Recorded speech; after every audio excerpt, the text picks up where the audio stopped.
The vote for Morales was a decisive vote for social change in Bolivia. It was to take back the resources that were sold off under the previous regime.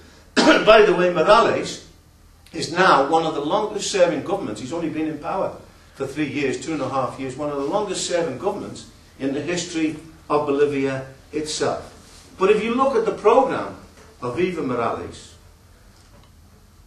he hasn't taken over the majority of industry. It's not been the nationalisation of resources, but it has been, in effect, the renegotiation with foreign companies themselves. He's bent to pressure, particularly on the question of the National Assembly. Now, the National Assembly, or the Constituent Assembly rather, was a demand of the mass movement in Bolivia to discuss the organisation of the resources of Bolivia. And under pressure, Morales convened the National Assembly. But then he bent to the pressure of the right. It said that any changes that were taking place in the constitution of Bolivia would need 2/3 of the vote in the parliament. In other words, it was an attempt to sabotage the position, the demands of the masses. Morales further compromised with the reaction when he agreed that the government would not intervene in the army and try and change the personnel in the army. Now, to those comrades who don't know the history of Chile, that was a key mistake that Allende made between 1970 and 1973. When the masses were demanding arms, they knew that a coup was coming. There was a demonstration of almost 1 million in Santiago, 6 days before the coup, where the masses were clamouring for arms, because the ordinary ratings had been tortured in Valparaiso. I visited Valparaiso when I was there. The military intelligence were torturing ordinary soldiers who were organising to try and defeat the coup. Allende knew that a coup was coming. In fact, he committed suicide when the coup attempt took place on September the 11th, 1973. And as a result of that, that was a consequence of Allende refusing to interfere in the officer caste. That allowed Pinochet, who was appointed by Allende, he was actually appointed by Allende to organise his conspiracy in the army itself. Morales has unfortunately made the same mistake. Where we're active in Cochabamba, we have a front of different organisations that are organising independently, are making demands of a social and an economic character, but are raising the question of a workers', peasants and poor people's militia in order to defend the working class against the attempts of a coup at this particular stage. You have in Bolivia at the moment a struggle which at its root is a struggle for the energy resources. The energy resources are concentrated largely in the east, in the province of Santa Cruz. The poorest areas, the ex-miners and so on, are concentrated largely in the west. Of course, there are big sections of the working class and the poor in the east and so on. Now, under the slogan of self-determination, the rich landlords and capitalists have raised the question of the possible separation and even declared autonomy, which is a step towards secession, in parts of the east such as Santa Cruz.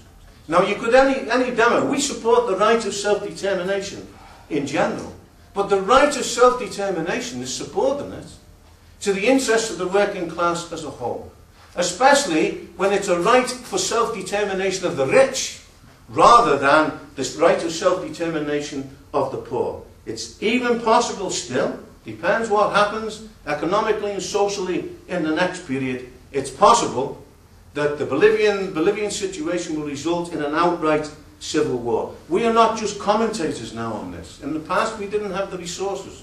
We are participants in a sense, in a small sense, in the movement that is unfolding in Bolivia. And again, I would urge the comrades to examine, to look at the material we produce, to try and work out the processes of revolution, of counter-revolution, and to see how the working class and the movement would intervene at each stage in the situation. Now, as vital as these developments are, really the fate of the Latin American masses will be decided, not in Venezuela, not in Bolivia, but will be decided in the key countries of Brazil, of Argentina, of Chile as well, where you have the huge concentration of the working class and the power that they potentially have. I had the privilege, as I said, to visit Brazil. Brazil is a continent within a continent. It has the landmass of the United States of America within Brazil. That's how big it is. I visited, for instance, with Comrade Peter Taaffe, I visited Belém in the north, in the Amazon, to discuss with a group of Trotskyists, by the way, not bloke-type Trotskyists, you know, but actually real living workers, Marxists and socialists, who were looking towards the Committee for the Workers' International. The conditions are absolutely barbaric in Brazil. We have here an extreme form of the law of combined and uneven development, of what Trotsky said, of barbaric social conditions with the latest word in technique. You can fly to the Amazon, but when you get there, the conditions, well, they're 100 years ago in Britain and so on.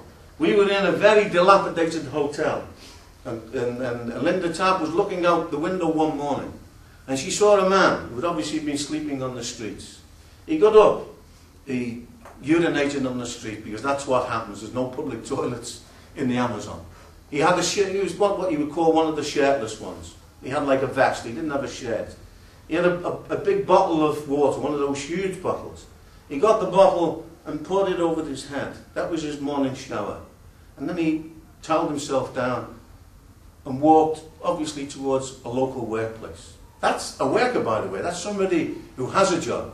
To see the street urchins of Sao Paulo, in a population of 25 million, living in the shadow of these skyscrapers, of the huge amounts of capital that now flow through Brazil, and to see alongside of it, you know, not hidden, but open there on the street, the barbaric social conditions. There's no way you could reconcile yourself to such a situation.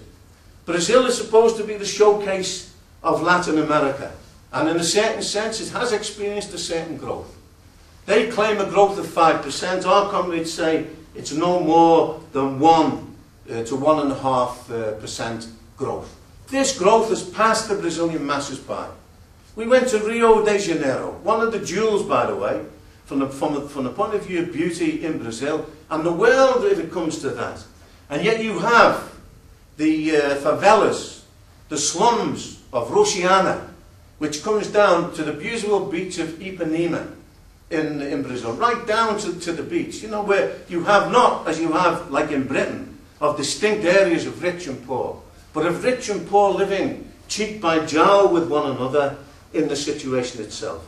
900 people who were killed in a year, mostly black youth, by the police in Rio de Janeiro. It's a civil war. They say it's over drugs, but as Jesse Jackson, the American civil rights campaigner, put it, in any area, the jobs go out, the drugs come in, and they're followed by the guns. And that's as true as Britain as it is of the slums of Rio at the present time. There is no way that the working class and the poor will reconcile themselves to this situation, nor are they.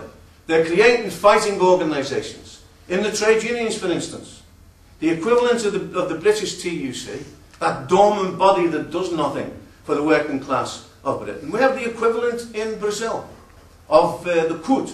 It's the official trade union movement. It's close to Lula, who accepts the so-called socialist president of the PT of Brazil.